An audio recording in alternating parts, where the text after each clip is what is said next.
매일 잠언 묵상 23장. 잘못하면 사람 잡습니다.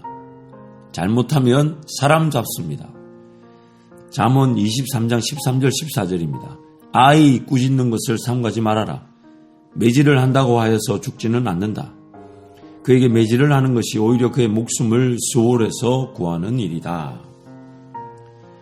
어떤 한 어머니가 부흥회를 통해 큰 은혜를 받았습니다. 기도하면서 지난날 잘못했던 모든 죄악들을 회개하고 또한 자신의 삶에 부족하고 연약한 부분에 대해서 하나님 은혜를 간구하는 귀한 시간이었습니다. 그래서 이제부터는 하나님 말씀을 더욱 사모하고 또 읽고 순종해야겠다는 다짐을 하게 되었습니다. 새벽기도도 빠지지 말아야겠다 작정하고 새벽기도를 나가게 되었습니다. 다음날 첫 새벽을 깨워 교회를 향하는 발걸음은 거의 예수님 십자가 승리처럼 행복 그 자체였습니다. 예배당에 들어서며 자리에 앉자 말할 수 없는 감사와 기쁨을 느꼈습니다. 그리고 설교 말씀을 듣는데 너무 은혜로운 것입니다.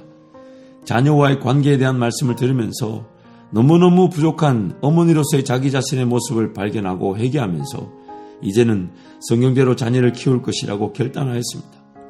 잠언 29장 15절 매와 꾸지람은 지혜를 얻게 만들어주지만 내버려둔 자식은 그 어머니를 욕되게 한다. 잠언 13장 24절 매를 아끼는 것은 자식을 사랑하지 않는 것이다. 자식을 사랑하는 사람은 훈계를 게을리하지 않는다. 잠언 22장 15절 아이의 마음에는 미련한 것이 얽혀 있으나 훈계의 매가 그것을 멀리 쫓아낸다. 잠언 20장 30절 상처가 나도록 때려야 악이 없어진다. 매는 사람의 속 깊은 곳까지 들어간다. 집에 가자마자 애들을 깨우고 또 아침을 준비하는데 그날따라 애들이 말을 더 듣지 않는 것이었습니다. 평상시 같았으면 좀 더 달래면서 기다려 주었을 텐데 새벽 예배 말씀을 듣고서는 이대로 두어서는 안 되겠다 싶어 아침부터 매를 들어 애들을 훈계하였습니다. 애들 입장에서는 완전히 마른 하늘에 날벼락 같았습니다. 하지만 어머니는 매질을 하는 것만이 자녀들을 올바른 길로 인도한다고 확신하고 잠도 덜 깬 애들을 벌을 주듯 매질하였습니다. 제가 많이 각색한 시나리오지만 제법 그럴싸한 스토리라 여겨집니다. 잠언의 말씀은 하나님의 섭리 가운데 세상 이치와 원리를 관찰하거나 혹은 경험하여 기록한 것이기 때문에 모든 상황과 환경을 넘어서서 일반적으로 적용될 진리는 아니라는 것입니다. 잠언을 비롯한 구약의 대부분의 말씀들이 다 그렇다고 봐야 되겠죠.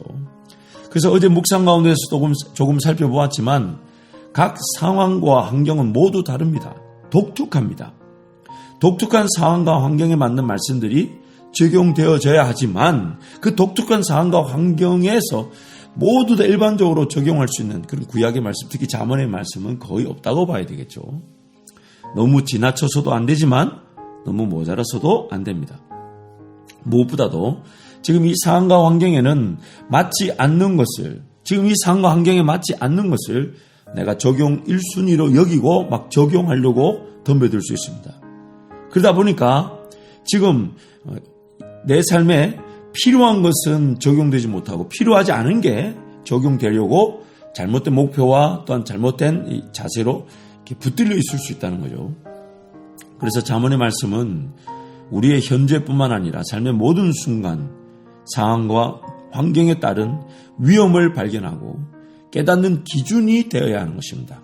현재와 미래, 일어날 수 있는 다양한 각도에서의 삶의 상황과 환경을 이해하고 현재 처지를 이해하고 발견하고 또한 그 처지와 그 위험 속에서 어떤 방향으로 무엇을 추구하며 어떻게 걸어가야 되는지 더 나아가서 구체적인 목표와 방향이 될 수 있지만 그 목표와 방향으로 걷게 하시고 이루게 할 수 있는 분은 오직 하나님이시라는 걸 잊지 말아야 합니다. 그래서 재차 강조하지만 지금 이 순간에 무엇을 해야 될지는 내가 모른다는 거죠. 지금 이것을 적용해야 되는데 난 저것을 붙들고 있을 수 있고 저것을 향해 걸어가야 되는데 나는 이것을 향해 걸어갈 수가 있다는 겁니다. 잘못 적용하고 잘못 붙들릴 수 있다는 거죠. 트램퍼 롱맨 3세의 어떻게 잠언을 읽을 것인가 책에 보면 잠언을 하나의 법으로, 그러니까 각 구절, 특히 방금 읽었던 우리 본문 23장 13절 14절 아이 꾸짖는 것을 삼가지 말아라. 매질을 한다고 죽지 않는다. 그에게 매질하는 것이 오히려 그의 목숨을 수월해서 구하는 일이다. 이것을 하나의 법으로 받아들일 경우 매질을 하지 않으면 아이가 지옥불에 떨어질까 두려워서 아이에게 매질을 하는 부모가 생기게 될 것이고, 실제로 문자적 해석을 주장하는 사람은 매질만 허용되며 손으로 때리는 것은 허용되지 않는다는 식으로 또 적용까지 할 수 있다는 겁니다. 과연 지금 이 순간이 자녀들에게 매질을 필요로 하는지 아닌지에 대한 분명한 분별과 판단이 있어야 합니다. 그냥 문자적으로 해석해서 덤벼들 것이 아니라는 것입니다. 때려야 할 때인데 내버려두는 경우, 혹은 때리지 말아야 할 때인데 때리는 경우가 있을 수 있기 때문이죠. 그래서 잠언 17장 10절에 이런 말씀이 있잖아요. 미련한 사람을 100번 매질하는 것보다 슬기로운 사람을 한번 징계하는 것이 더 효과가 있다. 만약 우리 자녀가 미련해서 매질을 이해하지 못한다면 그 매질은 미련한 자녀를 분노하게 만들고 상처로 남게 되어 부모와의 관계조차 잃게 만들 수가 있습니다. 그래서 트램프 롱맨 3세 어떻게 잠언을 읽으신가 좀 더 책의 내용을 소개하면, 지혜로운 자는 어떤 유의 미련한 자를 다루는지 알아야 하듯이 어떤 유의 자녀를 다루고 있는지도 반드시 알아야 한다. 어떤 자녀들에게는 체벌이 전혀 효과가 없을 것이다. 오히려 체벌은 무덤으로 향하는 자녀들의 발걸음을 재촉할 것이다. 어떤 자녀들에게는 체벌이 필요 없고 확실하게 꾸짖는 것으로 충분할 것이다. 핵심은 부모가 어떤 잠언을 적용하든지 자녀와 상황을 알아야 한다는 것이다. 저의 그 어릴 적 기억 속에서도 불편한 내용들이 좀 있습니다. 그때는 이제 어렸으니까 모르니까요. 그래서 어머니께서 교회 가서 은혜 받고 오시는 것이 부담스러웠던 적도 있습니다. 가정예배가 갑자기 길어진다든지, 심지어 밥상에서 드려지는 식전 기도도 얼마나 길게 하셨는지, 물론 지금에서의 그 어머니의 마음을 이해할 수 있었지만 그때는 저에게 잘못된 편견을 주기에 충분했던 것 같습니다. 우리가 그만큼 부모라도 또 비단 자녀와 부모의 관계만 그렇다는 게 아니라 우리 모든 관계에서도 마찬가지잖아요.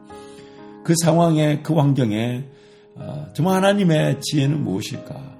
근데 그 가운데서 일어날 수 있는 여러 오류들이나 실패나 실수들, 혹은 또 좋은 방향, 좋은 결과들을 이 잠언은 여러 가지 각도에서 다양하게 제시하고 있다는 거죠.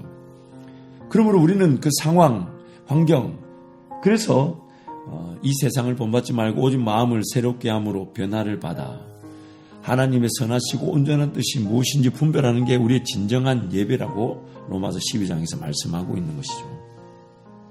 잠언의 말씀을 대하면서 삶이 다양한 각도에서 다양한 시선으로 다양하게 해석될 수 있다는 것을 잠언 말씀을 읽으면 읽을수록 절감하게 되는 것 같습니다.